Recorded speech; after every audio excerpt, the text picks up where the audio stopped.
The problem is that people want land cheaper. On the other side, the problem is that there are people that need to sell their land faster, and they're willing to take a little bit less money. They don't always realize that at first, but after you get into the negotiation with some folks, they realize, you know what? The quick money will be worth it for me. I'll take your offer if you can close in 2 weeks. Might get us a bunch of calls that I would probably end up referring to you to list on the MLS. So that might be better for a realtor, because those are people looking, thinking about when they're planning this out. And there are mortgage wraps that are better off if you disclose to your seller. But this is how they go. I'll place a property under contract. Maybe it's $100,000. And I'll offer them 10% down, $10,000 at 6%. They'll agree to that, and I'll have them sign a contract. Hi, everybody. Jose Luis Morales here. Welcome back to another episode of the Morales Group Show. Today, we have a very special guest. His name is Rooster Vance. He is based out of Texas, and today he is going to be sharing with us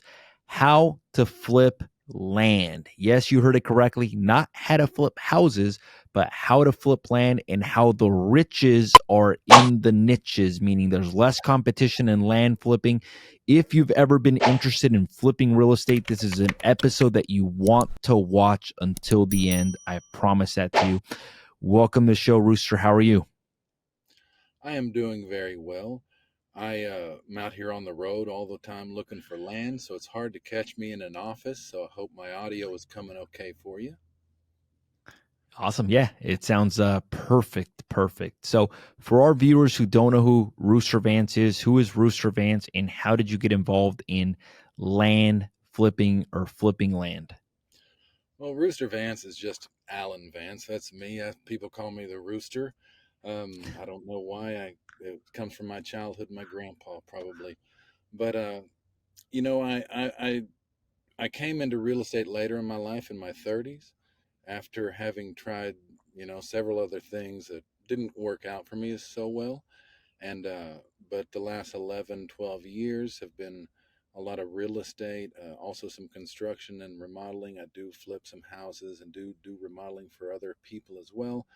But through the years of being started as a realtor, and then as a wholesaler and a flipper, I've ended up kind of in the land game. I love land. I love being on it, around it, and it's everywhere, and they're not making any more of it. So it seems to be a pretty good business, and it's a good niche if you can figure it out, make a way for it to work for you, And Yeah.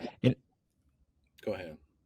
No, what I was going to say is I think there's less competition there as well, too, because not a lot of people understand it, which why I think that this is a very crucial episode, because if you watch until the end, you'll obviously learn A to Z how to flip land. So if we were to jump right into it, how do you even generate leads? Because that's all it comes down to at first. The most important thing is not getting involved in all the details, but how do you actually get land deals? Meaning, how do you market for land deals? Then we'll talk about how to convert the land deals. Then we'll talk about different structures, and then how to actually make money as well too. But at the very core of it, how do you generate leads for land, and what does that look like in terms of marketing? Well, it really comes down to generating the leads, because we need deals, right? We need off-market deals. We need them to come in, not at retail values, and give us opportunities to buy at below market value. And so that's the foundation of all of this, is that we're setting ourselves up to have a streamline of leads and a deal flow of off-market properties, just like you would do in a wholesale housing game or similar to that. We put out marketing. The most simple way to put it is we buy land, right? We still use some of the bandit signs, the signs that will write "we buy land" and our phone number on, and we'll put them out in rural areas. We don't find that the signage works so well in the cities, like a lot of folks used to use them for the "we buy houses," and you'll still see those, but there's other ways of marketing those house guys have shifted to.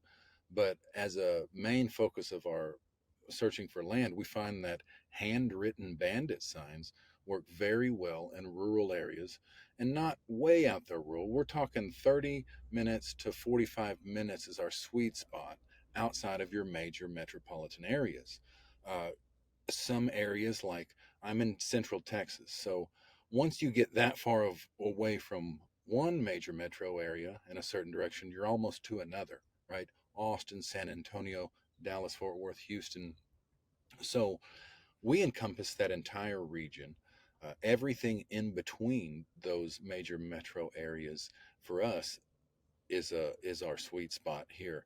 And so once you figure out an area that kind of that to call your territory, and that's exactly what you want to do, because you don't want to go at this randomly. We go very systematically with our signs. We go the same intersections, the same weekends.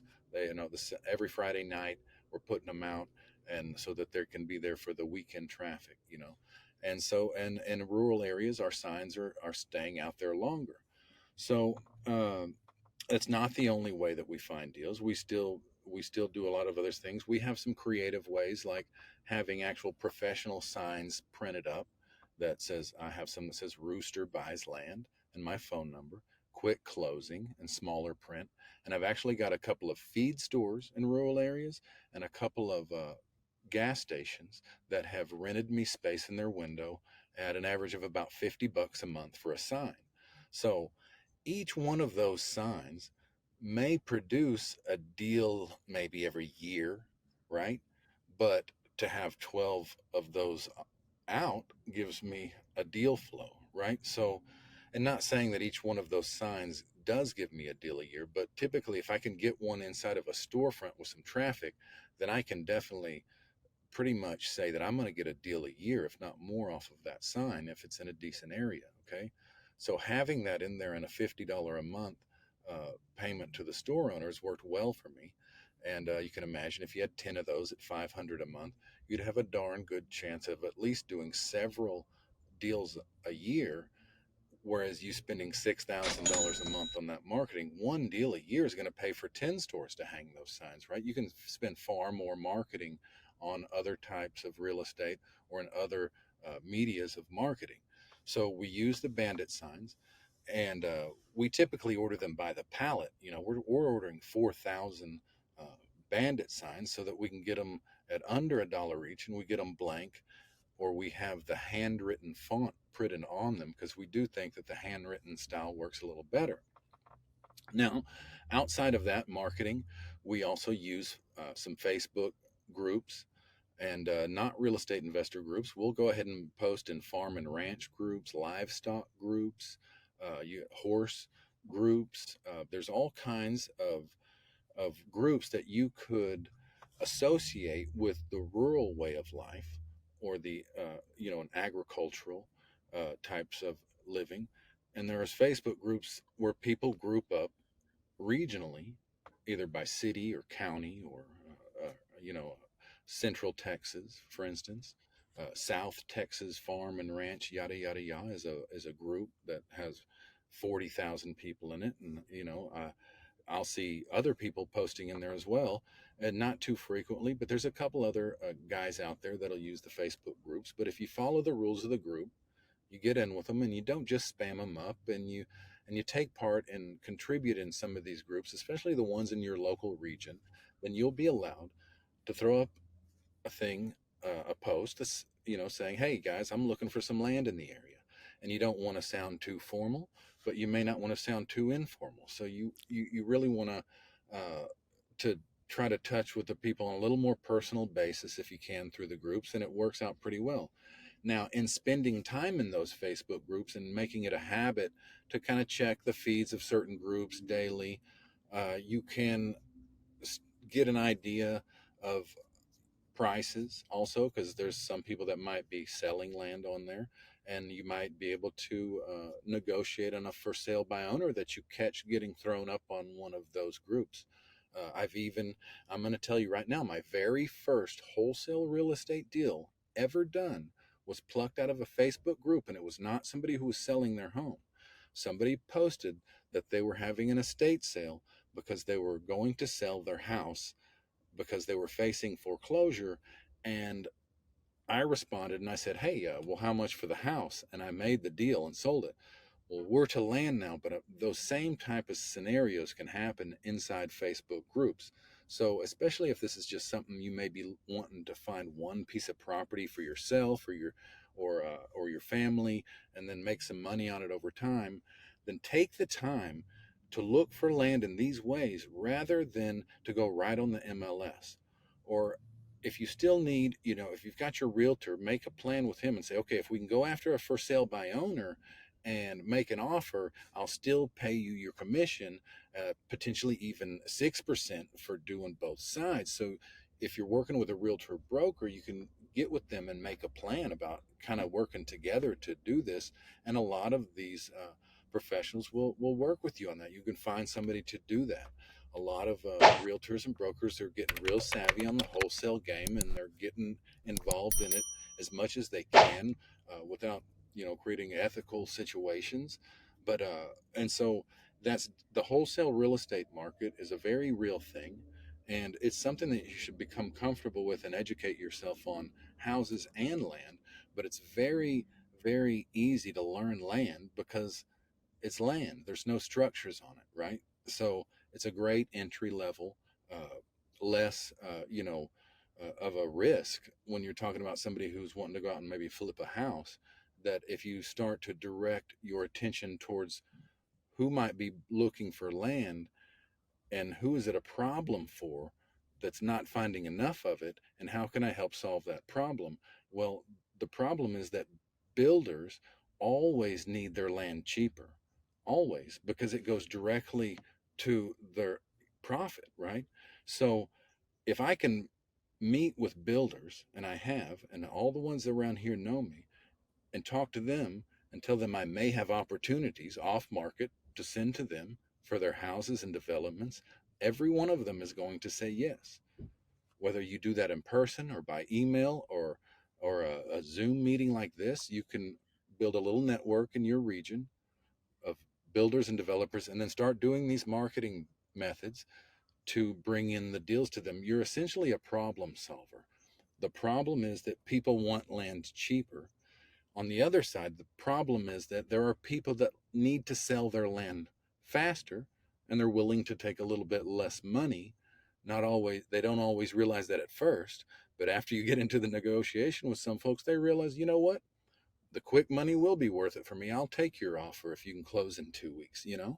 And so now, outside of the methods of marketing that I just explained to you, there are all the traditional methods of sourcing off market deals that a wholesaler or a real estate firm might do, as far as buying data and cold calling them or mailing postcards. Any type of, this traditional marketing also works on land, but it costs money. So if you're just entering into the game and you don't want to throw up a bunch of money, then you spend time in the Facebook groups. You make you some signs, maybe just claim one intersection out there where the farm to market road comes into the major highway about 30 minutes outside of town. A couple of those intersections, and just keep those $2 signs out there. Then you're going to find that uh, your phone starts ringing, maybe not a lot, but when it does, you're going to have very motivated sellers that are usually not represented potentially by a agent or broker at that point, and so they can let the property go a little cheaper. They're not going to pay the the commission or whatever.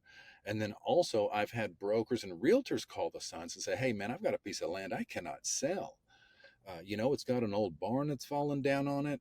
It's got some issues here and there, and it's been on the MLS. And the owners told me, you know what, they're finally willing to deal, and you may get,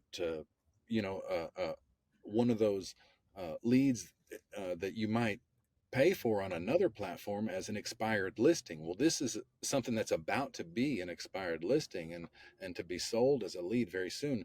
But I'm going to get it first because this broker was looking for last ditch ways to do this before his listing expired, right?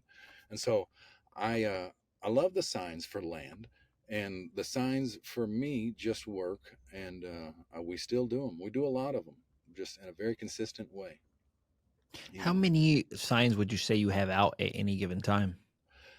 Probably. So for me, I probably have about 200 out right now in the Central Texas area, and that is going to get me,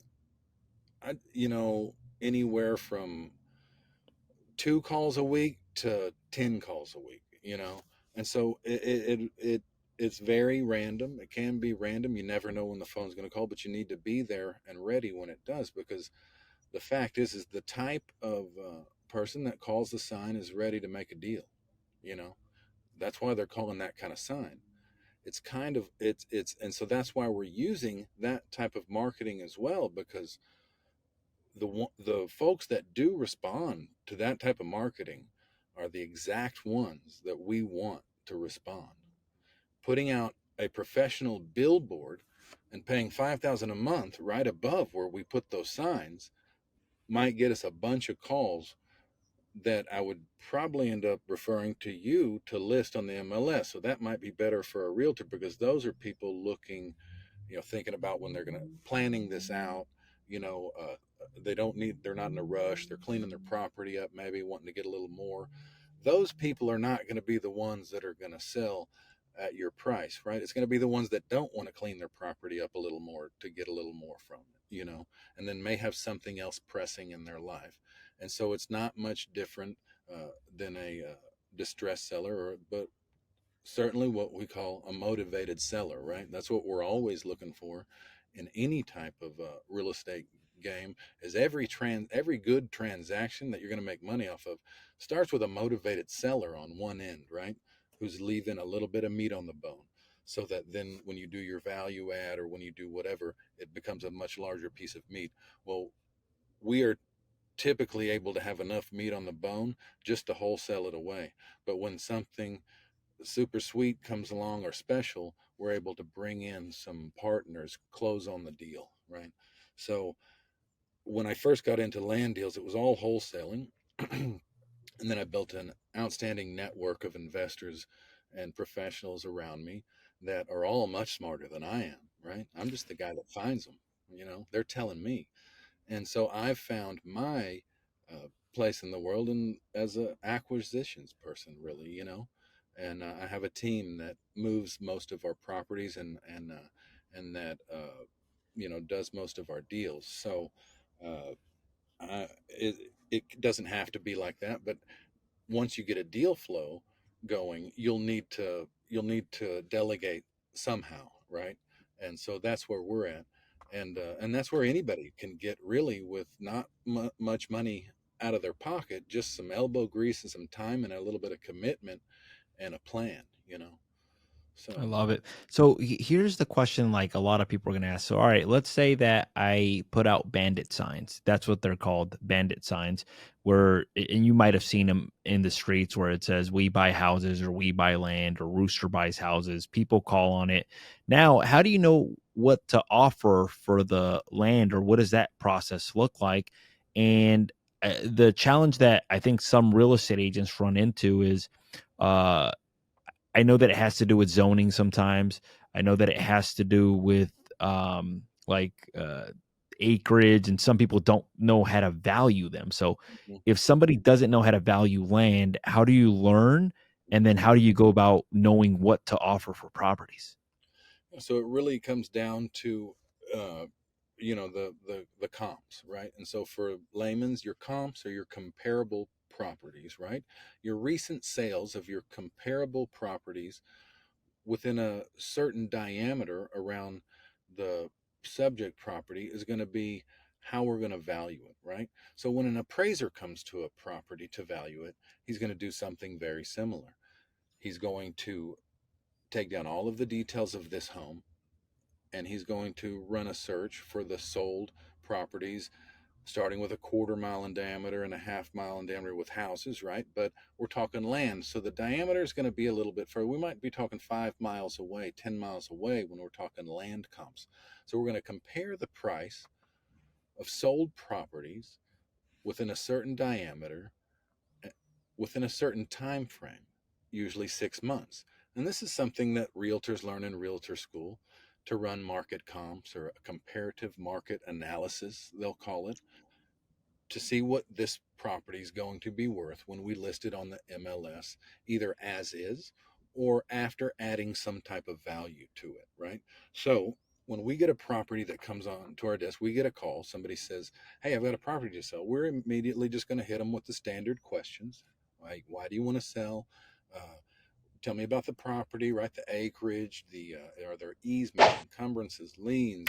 Are there is there water on the property? Are there natural resource leases on the property, like an oil and gas lease? It's very common here in South and Central Texas. Have you got anything, other than that I might have missed? Just, you want to drill them about the details of the property.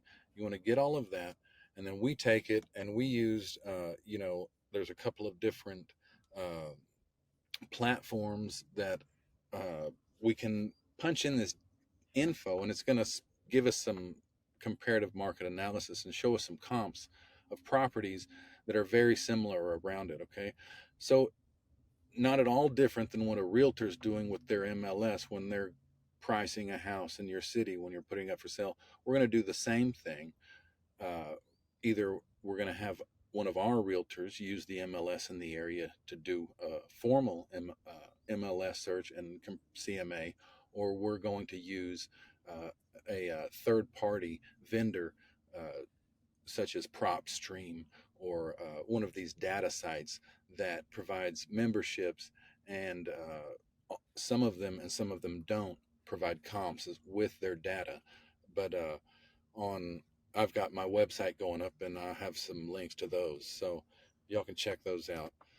Um, anyway, I I typically uh, I typically am just always keeping my mind open and being ready to solve problems and being adaptive, because we never know what's going to come across our desk, right? Because of this kind of guerrilla marketing we're doing. But we just want to be ready for all types of transactions, which I think we want to talk about the different types of transactions that can come from these deals as well. Because there's not just the simple wholesale transaction. They can be quite complex, actually, and yield a much higher margin ROI in Yeah. the end.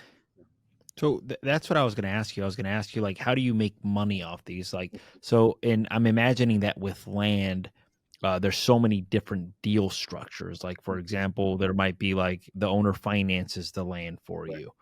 You turn that into a wrap. There might be you wholesale it, sell it to somebody else. What are Mhm. the different ways that you've structured land deals? Yeah. And yeah, So we got the foundation of it all, kind of the bread and butter is the wholesale deal, right? We want to what is that for viewers that don't know what that is? so a wholesale real estate transaction. Okay, this can take place on a residence. It can take place on land, a commercial property, multifamily property. It can happen anytime. But here's how it happens. A real estate wholesaler puts his name out there like Rooster does. Rooster buys land. I'm considered a wholesaler, but more than that, but definitely I wholesale. So when you have this many deals coming across your desk, or when you're searching for deals not for you to close on yourself, you could be considered a wholesaler. And what you're going to do, and you don't need a license as an agent to do this, and here's why: you're going to come to a seller and offer him a lower price on his property based on an equation that is usually around 60 to 70% of the actual value of the property. Okay. Once they accept, you put a contract to close on that property for that discounted amount. Okay. So at that juncture, we've got a bunch of fellers, investors, sitting around with a bunch of money in their pockets going, man, I wish I knew somebody that could sell me some cheap real estate. Well, hey, that's me right here. I've got cheap real estate. I can sell you some. I'm not going to sell you this real estate, but I'm going to sell you my position in this contract to purchase this discounted real estate. So we're not selling the real estate as wholesalers. We're selling the paper that we create. We're finding the properties before they hit the market. We're negotiating the seller to about 60 to 70% of the current value, which is not easy to do, but it can be done. And then we have a a group of investors that are waiting to see what deals we bring to the table. Some of them might be looking for lots. Some farms with houses on them and barns, or some land just to whack up and make neighborhoods out of. So we've got all these guys that we met earlier and we talked about, right? And once we have a contract on a piece of property, we make a notation on that contract that we're going to be assigning that to a new buyer. And we do it in full disclosure. Some wholesalers do not even let a seller know that they're going to be, that they're not the end buyer, another buyer will be it. We do it in full disclosure. We're assigning this contract to another buyer, and the buyer is going to pay our assignment fee. So the buyer is going to buy the contract from us or buy our position as the buyer in that contract. How that happens is, as the wholesaler, I'll place the property under contract with terms, cash, or owner finance, and I will open title at a title company that I already know handles assignment of contracts because I've called prior to ask them. We'll send the contract over, open title, let them know that we'll be sending over an additional document that we use that seals this deal up with the new buyer that's called an assignment of contract. Okay. That document is exactly what it says. It assigns the new buyer to be the buyer in that contract that it's attached to and states the fee at which it is the consideration for that to be done. So we're simply creating a contract to purchase a property and then selling our position in it to an investor who would much rather be in that position than to be shopping on the MLS for a property. So we've created value potentially to the seller who needed the fast cash, and we've created value here to the investors who need a consistent, steady stream of properties to close on to run their real estate businesses. And that's why the wholesaling industry thrives. But there's also wholesalers out there. You'll see a lot of them trying. It's kind of become a trendy online, and so a lot of these younger kids are trying to learn how to do it. It's not. It sounds very easy, and it can be if you have, kind of a little bit of a background. But it definitely takes some practice and a good mentor to get you into it and get you making some money. But I've seen a lot of people change their lives and just quit their 9 to 5, $50,000 to $100,000 salary jobs and delve into the wholesaling part of real estate and do quite well. So it's an interesting business, but we've set ourselves up a little bigger and broader and use those simple concepts to be able to give us the opportunity to not just wholesale, right? So we price everything as if we could wholesale it, but when these certain deals come across our desk that I know that one of my builders is looking for a certain amount of acreage to turn into lots, then we'll paper it and I'll send it over to him. Okay.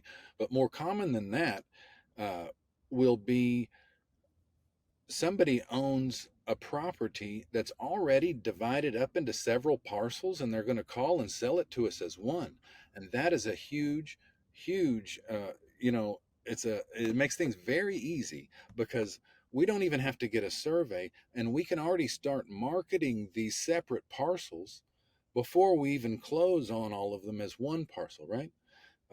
So that type of deal structure is going to be pretty prevalent. It's about a third of our deals. Will buy a piece of land that is already surveyed and sectioned off into several parcels. So we'll just list the parcels separately on the MLS. We'll bring a partner to close on them, or we'll get owner financing terms. Um, Now, never do we have to do too much work here. The sun is beating on me in this window here in Texas. You'll have to forgive me. But never do we have to put too much work into land. Sometimes we'll have to pour a gravel road. Uh, but other than that, we try not to do much of anything at all. Um, Now, our subdivision deals can get a little bit complex. We can, man, the sun is beating me on here, and my truck's been turned off so that this audio works better. And here, let me fix something real quick. I hope you don't mind. Let me just crack that window there, or else I'm gonna die in here. It's Texas, guys. Okay. So anyway, the big jackpot here is finding 20, 30 acres plus that one of our developers is going to want, and he's going to close on it quickly, guys. We're talking $1-2 million properties that we can put under contract and either assign a wholesale for 1 or 200,000. But what happens is when these developers come and they'll say, "Whoa, are you sure you want to mark up your wholesale fee 200,000? Because what we can do is if you'll give it to us at your contract price, we can make you a partner in the development." And that's what I've done on 2 large deals. I've brought in properties with so much equity at about 50 to 60% of the value that I've been given 20% of the equity in two developments, one of them being 50 acres, and I'm not even doing anything in those developments. So you see how land can snowball very quickly once you're educated on the deal structures. But just starting with wholesaling is your ticket in, guys, you know? So That's awesome. So at some point, like if you forfeited your profit, they can make you a partner, and then at that point, the payday can be a lot bigger than the 200,000, and it works out for the developer as well too because it reduces their risk as well too because they're into it for a lower amount, exactly. but both of you participate in the upside as well too of the property. That's right. And so typically now that I'm, when I was younger, I would just wholesale everything off. But now that we're not looking for quick cash, anytime I can move one of these land deals to one of my developers, I become an equity partner. And I say, here's the deal. How much equity can you give me? And I'll ask 3 different developers, how much equity can you give me? And then I pick the one who gives me the highest equity. So Yeah. um, although Well, not always do I pick the highest equity. It's kind of like, sometimes you don't pick the highest price or the lowest price. You pick the best relationship. But yeah, typically that's it gives you the opportunity to make more money, right? So we've had this 50-acre one that I've done that probably came off a $2 sign, got $200,000 in equity on in 3 years. That's going to be probably worth about $700,000 or $800,000 to me, you know, off of that deal. So, so the way I see it is that we take all of our wholesale money, we live off our wholesale money, and we all the big deals we let materialize over time, let our partners do those, and so that we know that here in a few years we're going to be sitting real pretty. who are the different players that you have to build relationships with? So I know that you said developers. Hmm. Are these like housing developers? Are these storage facility developers? Are they multi-unit developers? And if so, how do you build relationships with these, or how do you find who these people are? Well, I guess, it took me some time to do it. And over the years, I built a network. But to do it quickly, first off, you don't necessarily have to do it before you find the deal. Because when you have a good deal, the buyers will come to it. You'll be able to share the deal maybe in an investor group in the area, and they'll come. So, but to build those relationships, there's REI events, meetups in the area. You can watch the developers post on the groups and see what they're talking about. And you said, "Hey, I saw you post about looking for lots or this or that, and I may have some. Are you interested?" You'll see these guys, and that's why I was saying earlier to watch these groups, watch these investment groups in your area also, and because that was real key when I was starting out. Is that I was in a group and am in a group called Investor Underground in Austin. That's a group 50,000 strong. I think joined it in 2014. I was in the first maybe 1,000 or 1,500 members, and what I have learned from watching these, deals and these posts in those groups was really priceless. It was kind of like that group took the place of a mentor in the beginning because I was watching, reading the comments. How what were they saying about these lands and these deals in these groups?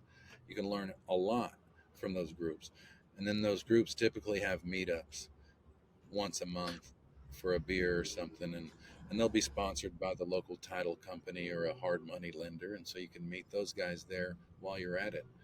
Uh, So all that's of a good place to build relationships with people, basically, to get involved in some sort of Facebook group where people are doing what you want to do.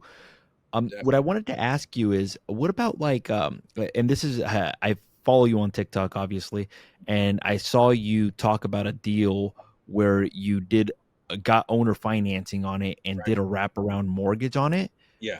Can you talk a little bit about how seller financing works with land? Is it easier Yes. with land, less easier with land? And what is a wrap around mortgage, and how could that pay you dividends for an extended period of time as well, too? Yeah.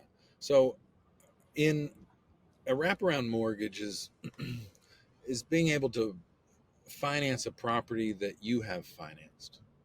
You essentially wrap your financing with another note and pass it on to another person who's going to pay your note, and that note pays the original note. Now, most contracts or state that have a due on sale clause that would prevent anything like that from ever happening. Everything's negotiable, however, right?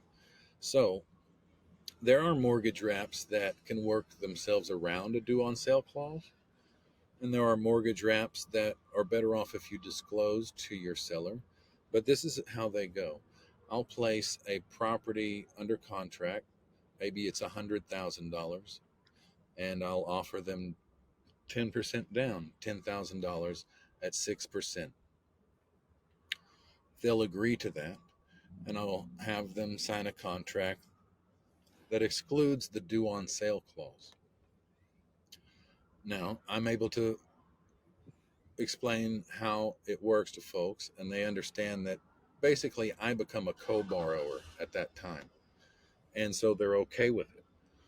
You can also there's some classes on mortgage wraps, and I definitely recommend that if you're really interested in this, because they're taught by attorneys. So I don't want to get anybody, you know, the wrong information. But mortgage wraps give you the opportunity to take a contract for a house that you're going to be financed to you from a seller, add to the price, thereby adding to the down payment and the interest rate on the contract, closing on it on the same day, where your end buyer is going to pay the down payment. You're going to take the overage on the down payment because you charged him 20,000, but you're only paying 10,000, so you can make a piece there. And then maybe you're charging 8 or 9%, and you're paying 7%, so you're going to make a point or two on the spread. Now, by using a loan service provider that might charge $30, $40 a month, we're going to set all of this up so that nobody has to collect any payments and pay him or any of that. It's going to all be very tip top. But what's going to happen is the person's going to pay their payment to the loan service provider, and then the loan service provider is going to pay the portion of the payment to the original seller, and then they're going to pay me my spread and the interest every month for however many years of that contract. So this is incredible.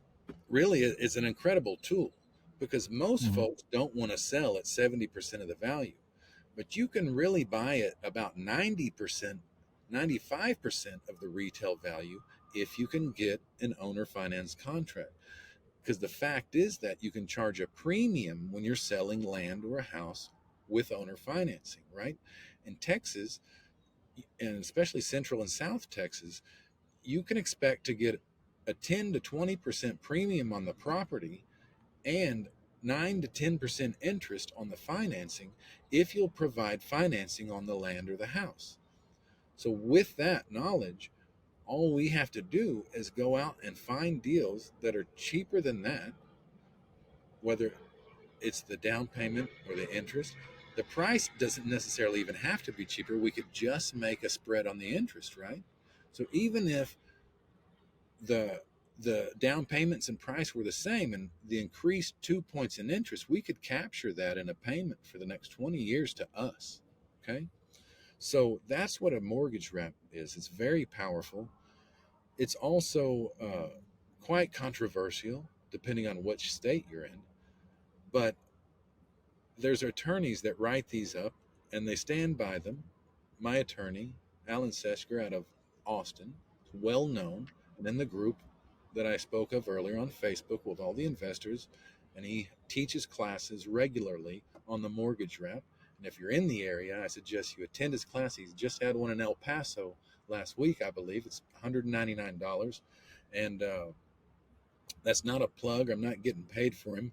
He probably doesn't even remember my last name. He has so many clients, but I've closed enough deals there to where he knows my first name. That's for sure. Not many people can forget my first name. but That's funny. So anyway, yeah, the mortgage wrap. So when I say that the development deal is our grand slam, the mortgage wrap is certainly the home run. You know, Yeah, and the reason is like just for our viewers to understand. Like, let's say you tie up a property at $100,000, and they require $20,000 as a down payment. hmm And let's say you have it at 5% interest, you can literally sell the property for maybe like you could sell it for higher. You might be able to sell it for a buck 20. right? Instead of asking $20,000 for the down payment, you can ask the new buyer for 50,000 or That's right. 40,000. Yeah. You're no longer putting the down payment. Those $30,000 now come to your pocket in terms of profit. hmm And let's say you have it tied up at 5%, you can charge maybe 6%, which hmm means every time the buyer makes a payment to the seller, now you're making 1% on that payment. You don't have ownership on that. And literally, you're building a stream of income for the next Yeah. 10, 20, 30 years, Right. and you're able to structure. So what I'm kind of getting from this is that if you understand, most people have a one trick pony, meaning like wholesale, wholesale, wholesale. Okay. But as you get more experience and you learn about different things, you can actually structure different deals, like development deals where now you're getting ownership in the deals. You can structure like a wrap deal where you're getting paid a monthly residual income, where now you have one deal. If you're a one trick pony, that's the only way you can make money off of it. If you have different exit strategies, then you can capitalize on it in different ways. So I guess my question is, we've talked about wraps, we've talked about development deals, we've talked about wholesale. Any other ways that you can structure deals in land that could give you a different exit strategy to make money?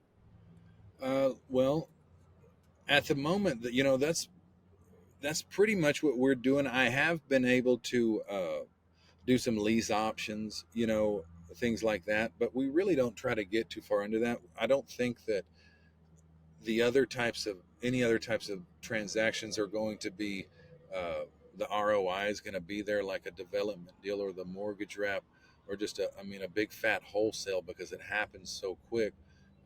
Although in those wholesale deals, the capital gains could hit you because they're quick, but they're so easy that So my favorite deal is actually a combination of two, right? My favorite deal is to make 50,000 wholesale fee and then use that to close on a $50,000 lot that I'll sell for 100.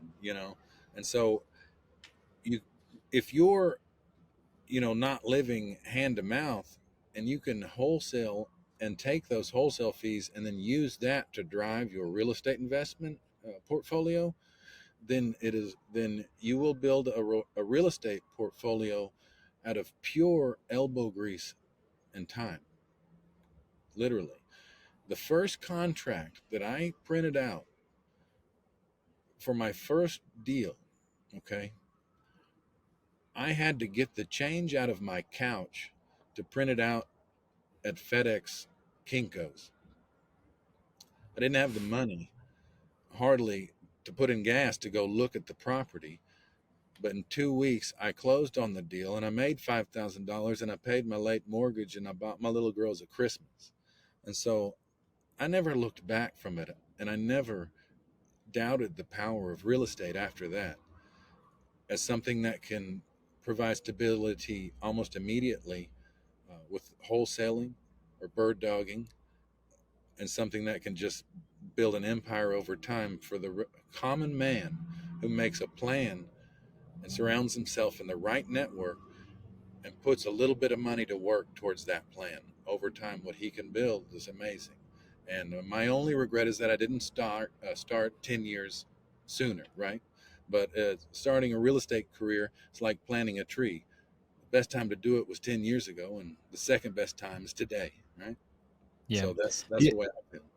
the other thing I was thinking, Rooster, is that you, and I think that this is something for people to understand. Sometimes you buy this big piece of land and you said that you subdivide it and then you sell them separately as well Yeah, too.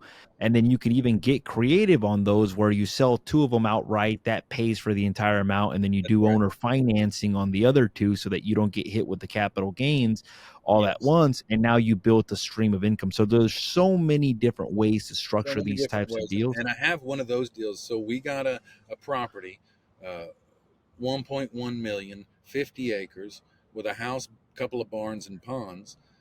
It was already divided up. The house was on like 8 acres, and there was three 2 acre lots around the road, and then there was a 30 acre plot. We sold the 30 acre plot, the house on the 8 or 10 acres for the what we had it under contract, closed even, and we were left with three lots that we owned outright from that transaction. And that owner financing those three lots out for 10,000 down each over 20 years, those three lots are going to pay us $1 million. Million Which is dollars. unbelievable. How do you know what the true value or the true potential of a property is? Meaning, like based on the zoning, what it actually allows you to do. So most of the land we're dealing with is unrestricted out here in the rural area. So we're not dealing with city zoning. There's and the counties are, they're only looking, they're only going to bother you if you're trying to build a neighborhood. So yeah, you're going to have to work with them on that. But anything, chopping up land into 5 acres or more pieces, you can just do with survey. I We can put a piece of property, say 20, 30 acres, under contract with a 90-day closing and have a survey made to whack that into 6 5 acre parcels or four, and we can market those properties before we even close on the 30. Have a two or three of those parcels sell on the same day we close on the 30 and fund it, and the other ones can close either then, or we can list the other ones on the MLS for even more at that point. um, so, but what it takes to be able to do stuff like that is understanding easements, and maybe having a buddy, or somebody with a dump truck and some gravel, because every once in a while you'll need to have a survey made and then just have a dump truck come pour you a easement road right up, where you have it drawn. Other than that, that's pretty simple stuff. It's not learning to flip a house for sure, guys. So uh, there's things that you'll pick up, and things that, if you're somebody like me who was raised, around the country and farming and ranching, and we did, work on heavy equipment and moved gravel and things on our properties growing up. So for me, it was easy to say, oh shit, I'll just have some gravel drop right there. We'll have Bubba come spread it with his tractor, and then we'll have them come survey that, and that's going to be the easement, you know. Uh, so there's another opportunity to do, a pseudo subdivision deal, not really a subdivision because we're talking 5 acres and over, right? So they're agricultural plots, but to do a type of a subdivision deal while in escrow and have it all closed together at the end and come out with profit in either land or money, having never put any money into the deal other than, earnest money, and not even paying for the survey, because you're going to have the title order the survey, right? So you're going to pay that at closing.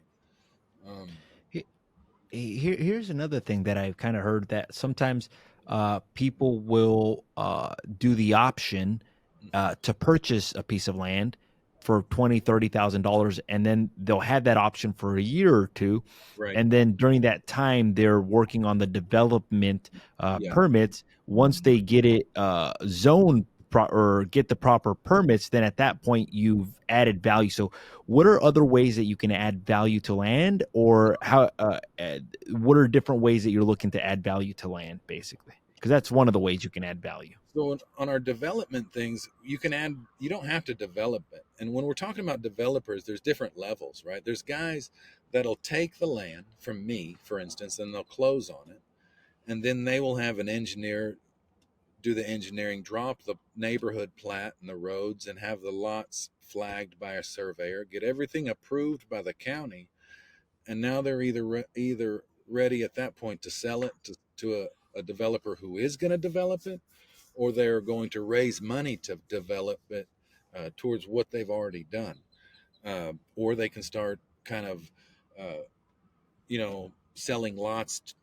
They can pre-sell lots to an investor to then go back and pay for all of those roads and lots to be created, right? But you've increased the value of a developable piece of land, as long as it's a desirable area, simply by closing on it and having the engineering and the plans done, and getting approved by the city. You've now, potentially increased the value enough to sell it and turn a nice profit right there. Um, so you'll find that a lot of the developers that I speak of, that's what they're doing. They're getting it ready to develop, not necessarily developing it.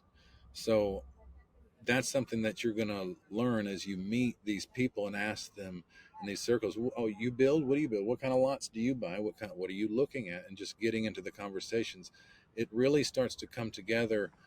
And when you kind of delve in for a couple of months, it really starts to form a good picture in your mind once you start to network with some of these guys, especially if you're educating yourself a little bit on the side. But I always recommend getting a mentor, someone from your area, especially that knows that area, is always the best case. And be wary of some of the ones online. And What I was going to say to you is, what are things to stay away from, like when buying land? Like, what are things like oh, you want to avoid? Like, and where my mind first goes is land can be contaminated, meaning like there could be like some sort of oil spill that if you buy the land, now you've got to clean it up. I was thinking landlocked as well too, like meaning yeah, like there's no access to no. that piece of land in the middle. So though any of those you want to be wary of, unless you're somebody with the skills uh, for those things, to those type of To lands solve can actually those. be, you're right, they can be opportunities for the right person, right? And so uh, but yeah, as far as contamination, usually anything incredibly, really horrible, is going to have been taken care of, or there's going to be some type of paper trail on it. So if there's no documentation on contamination, you know, I don't even think about stuff like that, to be honest. Because that would be a lawsuit to come back, and we've got title insurance when we close, and things happen that help us deal with that if we come across it. But if we think like that, we can't always. We're never going to take action. So unless you're in an area where that's been known to happen, uh, in that case, I would be wary.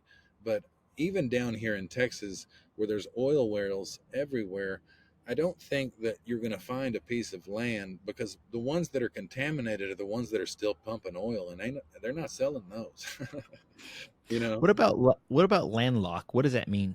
So landlocked, if somebody, and you won't find a lot of that in Texas either, but you'll find a lot of it in the southeast, it seems, and elsewhere, is where there's no access to the property except over somebody else's property, and for that to be legal, and you need an easement, and so what happens is there sometimes easements go away over time or through transactions, and there'll end up plots of land that are back, off the roads, and there's no access except for to drive through, the Johnsons' land, and the Johnsons have already told everybody they're not giving anybody an easement.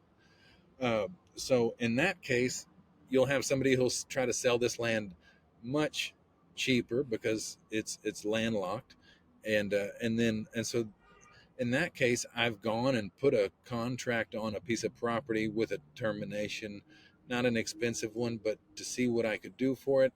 And then I went around and talked to the neighbors and see if I could purchase an easement through their property. That would then increase the value of that property. So you don't even need to purchase it to find out. If you'll find a landlocked piece of property, start calling the neighbors and ask them that if you bought it, how much would they charge you for an easement? Now add the sales price of that lot plus that easement and see if that total is a discount over what that land would be worth with that legal access. There you have a land flip right there. Not very common, but for some fellas, that's a very common deal. I've seen those, like I said, in the Southeast. There seems to be a lot of landlocked deals in Louisiana, Alabama, Mississippi, even some down in Florida. And I think it may be because it's swampy areas, but it's definitely areas that people still purchase and use for outdoor activities and vacation getaways and bug out spots or hunting places. So there's deals there as well. You just have to know how to deal with them. If you can create an easement to it, you've made it worth more. I don't What I know. was going to ask you is, this all sounds great. Like, I want to get started, Mhm. but like, what are mistakes that you've made in your career that, or lessons that you've learned that maybe you wish would have been differently, or maybe that maybe a viewer can learn from? To educate myself faster, to recognize the different opportunities, because I've wholesaled away a fortune, my brother. I've wholesaled away what I could have closed on and made hundreds of thousands more, and to realize later on that the deals that I had, I just let slip through my fingers for a $20,000-$30,000 assignment fee. Those can hurt, but the fact is it's all part of the business. Uh, so, you have to be ready to have sellers, back out, lie to you, you know, uh, they've done it, and so you want to just be real communicative with them and always try to help be a problem solver. um, and that's the thing, is you're gonna have something's gonna happen. It's like it all they can be messy deals when somebody calls and is ready to sell to a whoever put up a bandit sign. There may be some heirs on the property, multiple heirs. You may have to chase one down to Mexico just to get them to sign it. I've had to get a guy that was in prison in Aruba to sign off on a property before, and that property took 6 months to transact. Uh, so that was difficult. You want to get the full story from the people up front and really have a good line of communication so that some these weird things don't come up. Um, Other than that, you want to walk the property line, or at least or ask to make sure there's no pipelines under it. I've had a gas pipeline pop up under a property where it wasn't supposed to be. There were no yellow tags on the fence anymore, and the owner took them off, right? And that pipe told us. And then when we found it was there, she said, "Oh no, it's inactive." Um, Come to find out, it wasn't inactive. It was an active gas pipeline, and we were about to close on the property. And finding out that it was an active gas line killed the deal. We were buying 30 acres. What we ended up doing is buying 20. We moved back, and we didn't buy the part of the land with the gas line because there was a setback over that pipeline of 100 feet.